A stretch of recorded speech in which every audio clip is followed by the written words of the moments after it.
Olá, pessoal. Hoje teremos mais um episódio do nosso podcast. Meu nome é Matheus Coelho, eu sou estudante de medicina da Universidade Federal do Ceará e atualmente eu estou no quinto semestre, sou membro do G1.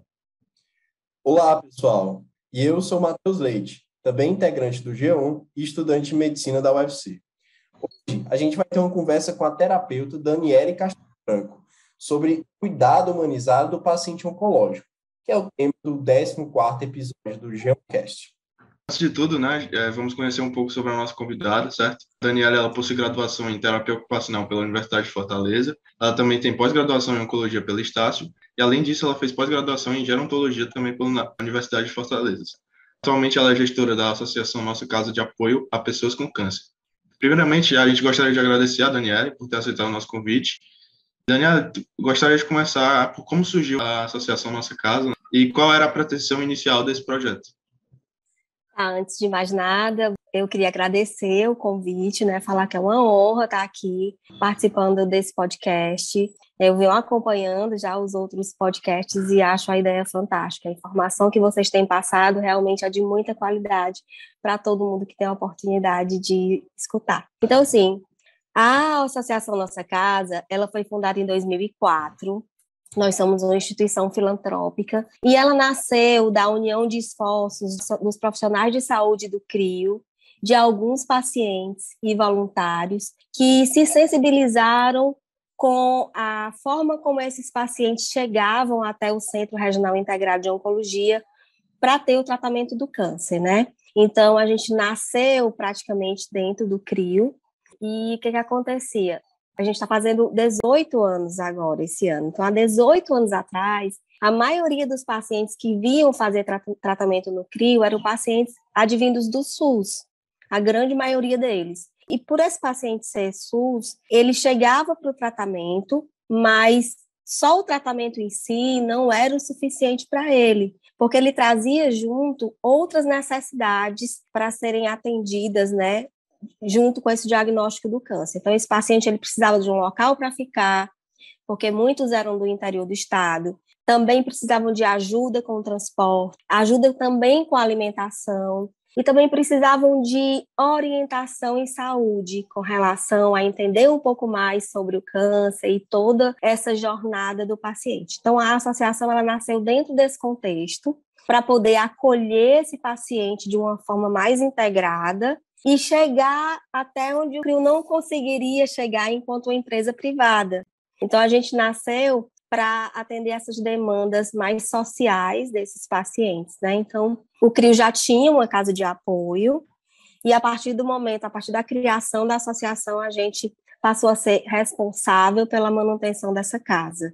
Então, a gente nasceu basicamente na assistência social, Nosso primeiro grande projeto foi a manutenção da casa de apoio, onde a gente abriga pacientes que vêm do interior do estado, enquanto estão em tratamento de quimio e radioterapia. Então, eles passam uma média de 1 mês e meio a 2 meses, vai depender do tipo de tratamento que esse paciente está fazendo.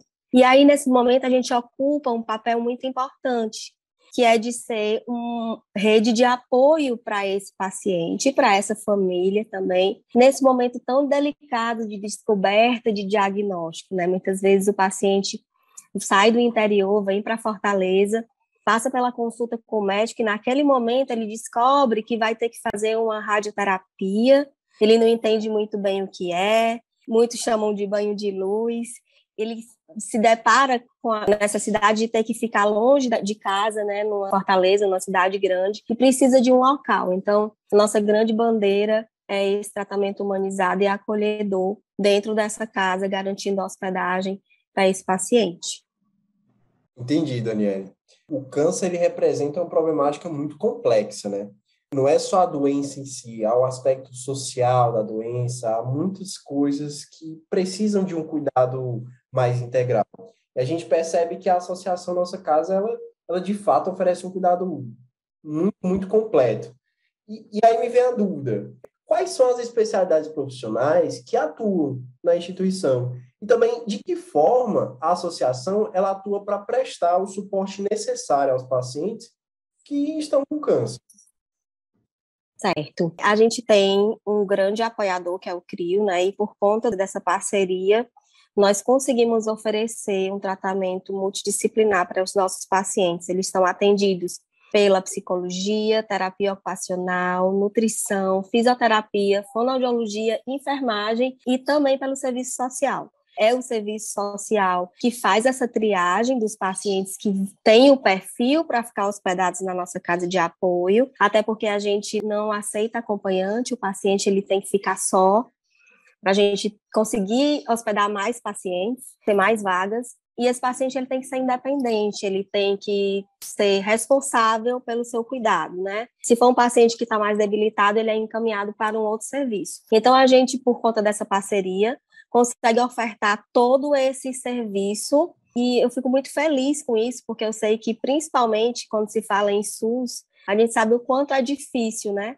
Oferecer toda essa gama de possibilidades terapêuticas para o paciente oncológico. E também a gente sabe o quanto é importante que ele tenha acesso a essa equipe multiprofissional, porque o tratamento do câncer, ele é um tratamento multi, né? A mulher que tem um câncer de mama, ela precisa ser acompanhada pela fisioterapia, mesmo já iniciando antes da cirurgia, precisa ser acompanhada durante todo esse tratamento, enquanto ela está em radioterapia, principalmente quem tirou a mama, para poder fazer toda essa reabilitação. A atuação da psicologia ela é fundamental também dentro da casa de apoio, porque imagina, a gente hospeda 40 pacientes, cada um com uma história, com uma cultura um pouco diferente, todos dividindo o mesmo ambiente. Então, a psicologia, ela tanto atua ajudando essas inter-relações entre os pacientes e os próprios profissionais de saúde, como também dando um suporte mais próximo no atendimento individualizado ao paciente que está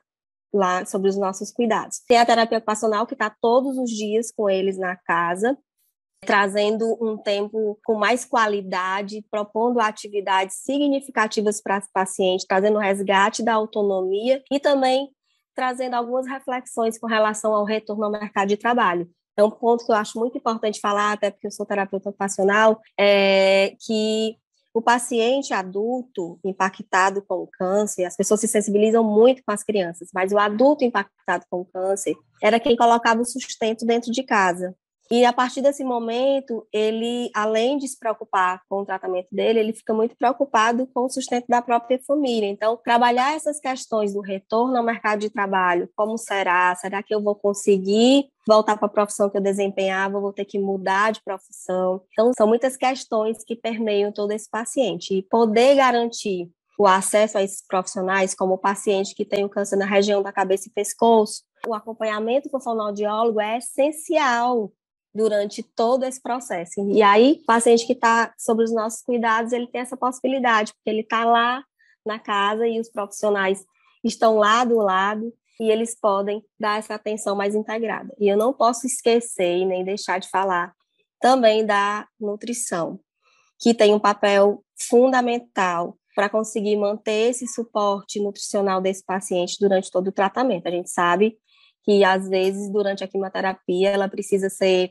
suspensa, porque esse paciente não tá bem alimentado e não tem o suporte adequado para conseguir receber aquele tratamento. Então, lá na associação são 6 refeições diárias, todas balanceadas pela nutricionista e acompanhada, e assim, a gente tem pacientes de diversos tipos de câncer e a dificuldade de cada um deles muda, e a alimentação também. Então, se tem um paciente que precisa de uma alimentação enteral com uso de sonda, a gente também oferece esse tipo de alimentação, porque a gente prioriza essa questão da humanização do paciente. Cada um é um ser diferente, precisa de um cuidado individualizado, e a gente tem todo esse cuidado lá na associação. Queria complementar mais uma coisa que eu não falei na primeira pergunta. A associação, ela nasceu na assistência, mas hoje nós dividimos os nossos programas e projetos em 4 pilares, que é a assistência, a saúde, a educação em saúde e o advocacy. Dentro do pilar de assistência, a gente tem a casa de apoio, que eu já falei para vocês. No pilar de saúde, a gente tem um centro de imagem, onde a gente oferece exames de imagem como mamografia, ultrassom e biópsia a preços mais acessíveis para a população. Inclusive, durante o ano de 2021, nós ofertamos quase 2.000 exames gratuitos através das campanhas que a gente fez, e com isso a gente conseguiu detectar cerca de 100 mulheres com câncer de mama, através de uma mamografia de rastreamento, garantindo todo o segmento até o complemento final desse diagnóstico. Dentro do pilar de educação e saúde, né, a gente procura levar informação de qualidade tanto para a população em geral, como para os nossos pacientes, que a gente acredita que o paciente empoderado, ele faz a diferença, né? Ele toma as rédeas do tratamento dele e, com certeza, acaba tendo um tratamento mais eficaz, ajuda o profissional de saúde. E na linha do advocacy, a gente também atua na questão da defesa de direitos dos pacientes, tentando incidir sobre políticas públicas mais eficazes para garantir o melhor acesso ao tratamento, ao diagnóstico em tempo hábil, né, garantir o acesso a novas tecnologias em saúde. Então, a gente tem como base esses 4 pilares.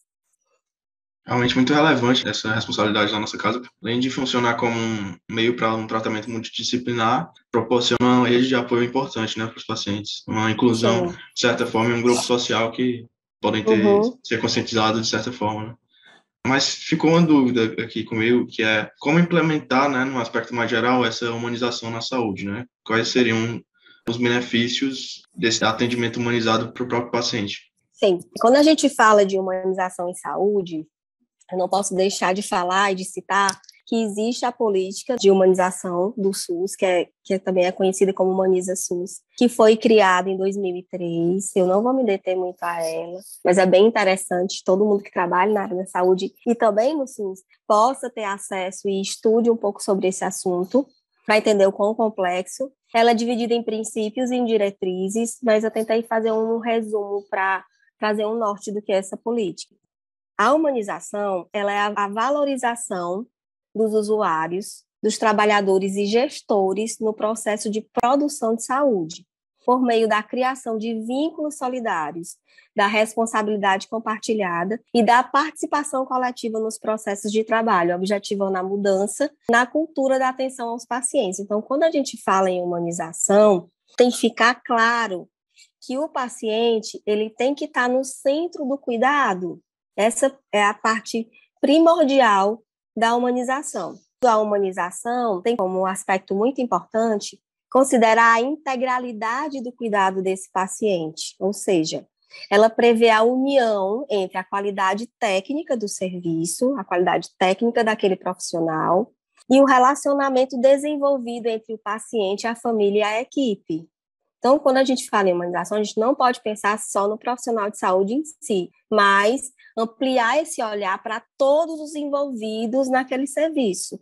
É uma busca constante da melhoria da comunicação entre o profissional e o paciente, considerando os ambos como sujeitos do processo terapêutico, estabelecendo uma relação mais próxima que preze pelo respeito, a atenção e pela ética. Então, a humanização, quando ela coloca o paciente no centro do cuidado, que é o primordial, e esse profissional passa a treinar a escuta qualificada para que ele possa entender quais as demandas aquele paciente tem para além da doença. É muito importante que o profissional de saúde olhe para esse paciente como um ser biopsicossocial.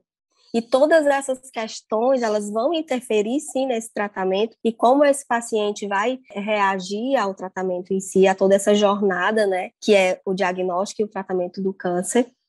E também que a gente possa repensar muito com relação à nossa comunicação com esse paciente. Eu sei que a comunicação, ela engloba a fala e a escuta, então, por isso, a gente tem que pensar nessa linguagem de conseguir conversar com esse paciente de uma forma com que ele entenda e a família também entenda todo esse processo.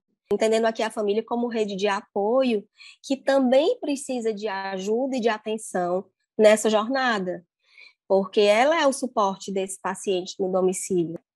Então, o tratamento humanizado, ele é muito importante e a gente consegue ver a diferença do paciente que recebe um tratamento humanizado e por isso ele passa a ser mais protagonista nesse momento de toda essa jornada e do paciente que não tem, do paciente que não consegue ter um diálogo com a equipe, porque tem medo de falar, porque não encontra abertura com esse profissional. Então, como eu falei, é uma troca entre os profissionais envolvidos e o paciente, para que a gente possa construir relações mais saudáveis e no final todo mundo saia ganhando. Uma coisa muito importante a falar também é com relação à questão da ética. E aí a gente vê a LGPD, todas as instituições estão se adaptando, a Associação Nossa Casa obedece rigorosamente cada uma das normas da LGPD, porque a gente sabe o quanto isso é importante e necessário e sério, né? A gente tem que resguardar o nosso paciente, principalmente enquanto associação. Imagina, as pessoas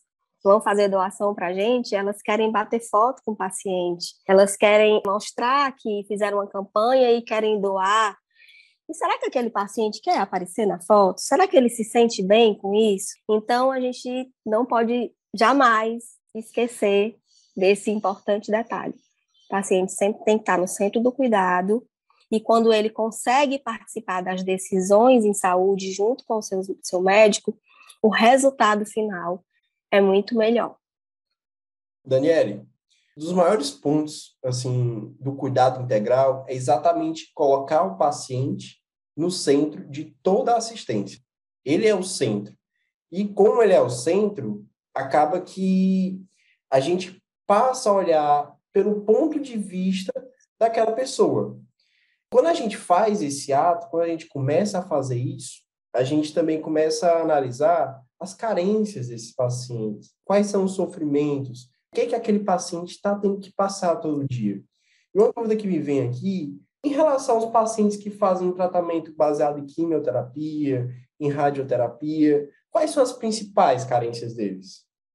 Olha, a principal carência desses pacientes, quando a gente fala do paciente SUS, né, que a gente vê duas realidades bem diferentes, tanto o paciente do SUS quanto da saúde suplementar. Primeiro começa com relação ao acesso ao tratamento, aos dois tipos de tratamento, tanto a quimio como a rádio. Considerando que o acesso à quimioterapia, por a gente ter mais centros de infusão, é bem mais facilitado, né? A gente sabe a dificuldade de acesso à radioterapia, como as filas estão grandes, né, para o tratamento radioterápico, até porque a quantidade de aparelhos de radioterapia não é suficiente no nosso país. E assim, um outro problema que eu enxergo enquanto associação de pacientes, e escuto muito na fala deles, é que não conhecer bem essa jornada, às vezes, acaba trazendo algumas dificuldades para esse paciente.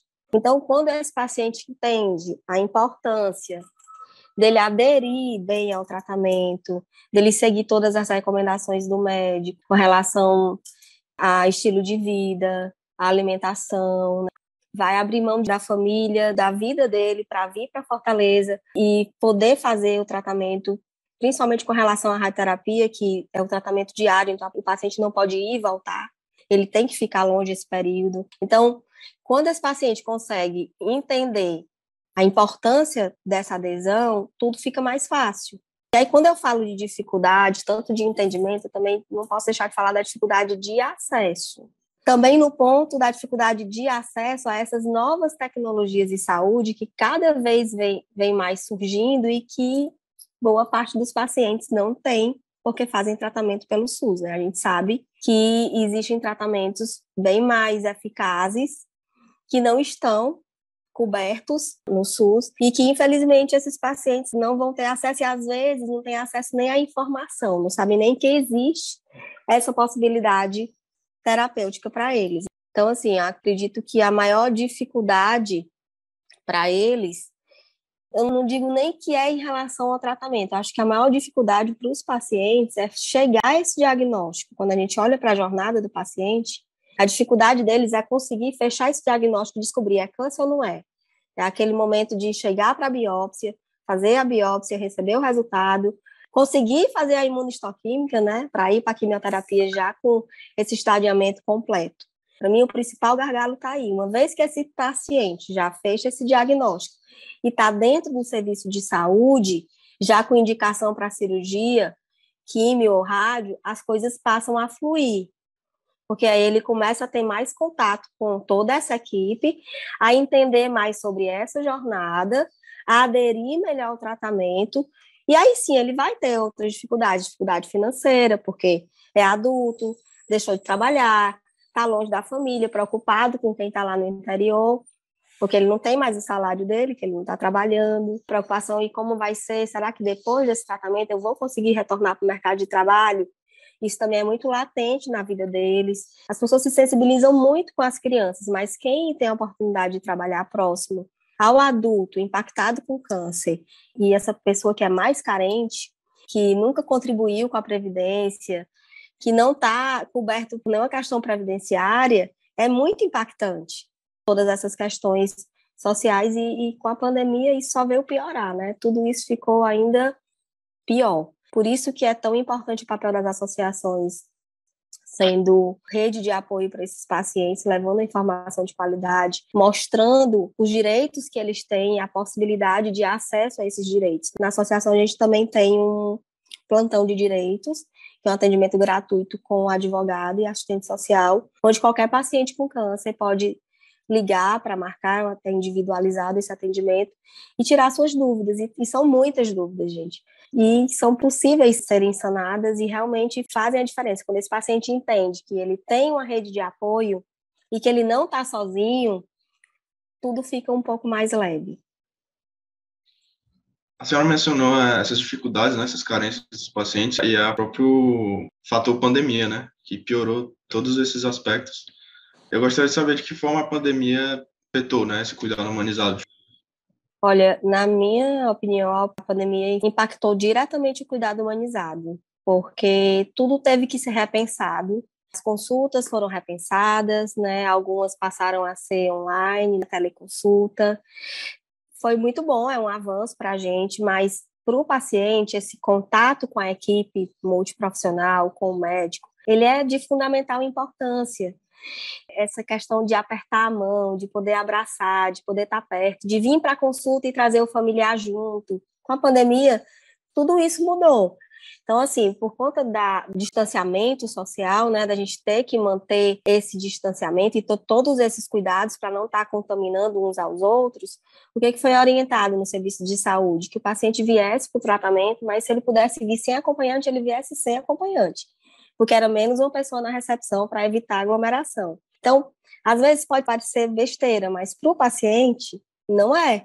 Esse fato dele ir para o tratamento sozinho, sem poder levar ninguém com ele, já é um fator limitante, né? Tem paciente que realmente não se sente seguro de fazer dessa forma. Por exemplo, lá na associação, a gente não fechou, a gente continuou funcionando, teve que redobrar todos os cuidados, mas o paciente que estava hospedado com a gente, ele passava, antes da pandemia, ele passava a semana com a gente e voltava para o interior no final de semana, para ficar junto da família.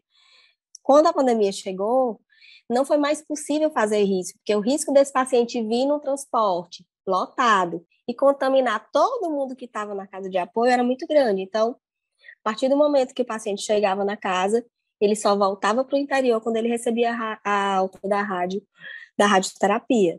Então, o paciente ficou realmente um mês sem ver a família, falando pelo FaceTime, ligação de vídeo, porque era uma forma de proteger a ele, a equipe toda envolvida na casa também. E, assim, graças a Deus a gente conseguiu, com todas essas dificuldades, seguir, né, com o nosso propósito. A gente teve pouquíssimos casos de Covid lá na associação. Eu vejo que, da mesma forma que impactou o nosso serviço, deve ter impactado inúmeros outros. Algumas consultas foram desmarcadas, né? Só vinha para o atendimento realmente aquele paciente que precisava passar pelo médico.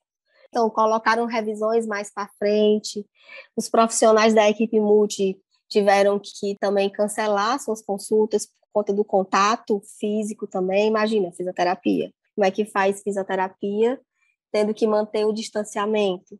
Então, assim, tudo acabou sendo impactado. Lógico que o que pôde ir para o virtual foi, mas a gente sabe que não é a mesma. Essa troca do encontro com o profissional, com a equipe, é muito rico. Lá na associação a gente também tem 2 grupos de apoio, um voltado para mulheres com câncer de mama e outro para pacientes com câncer na região da cabeça e pescoço. E a gente teve que suspender esses grupos. Então já está com 2 anos. Toda vida que a gente pensa em conversar, voltar, vem uma nova onda de pandemia, a gente retrocede, né? Não volta. E esses grupos são muito importantes para esses pacientes, que é um momento de troca entre pacientes, né? É um momento de um paciente que já terminou o tratamento há muito tempo, está convivendo com aquele que acabou de descobrir o câncer, então essa troca entre eles é muito importante. E com a pandemia ficou inviável que a gente fizesse esse tipo de atividade. Daniele, foi excelente a entrevista, de verdade, ficou muito, muito bom. Pessoal, infelizmente, nosso papo vai terminando por aqui. Nós do G1 gostaríamos de agradecer a Daniele pela disponibilidade de gravar esse episódio com a gente e também por dividir o seu conhecimento e suas experiências. Agradecemos também aos nossos ouvintes pela atenção até aqui. Lembrando de seguir a gente no Instagram, que é no G1, @G1Liga, né, com 2 S, onde você pode mandar sugestões para os próximos temas, além de ficar sempre atualizado sobre novos episódios do podcast e acompanhar posts informativos sobre o câncer, certo? Até a próxima, pessoal. Só mais uma vez agradecer a oportunidade e falar que a associação ela é filantrópica, a gente vive de doação, aproveitar esse momento para quem está nos escutando, se quiser nos ajudar, toda doação é super bem-vinda. Procura a gente nas redes sociais, a gente está no Instagram, no Facebook, tem YouTube, site, todos a Associação Nossa Casa, tá? Eu espero ter contribuído de alguma forma com um pouco mais de conhecimento sobre esse tema tão importante que é a humanização em saúde. Com certeza, contribui demais.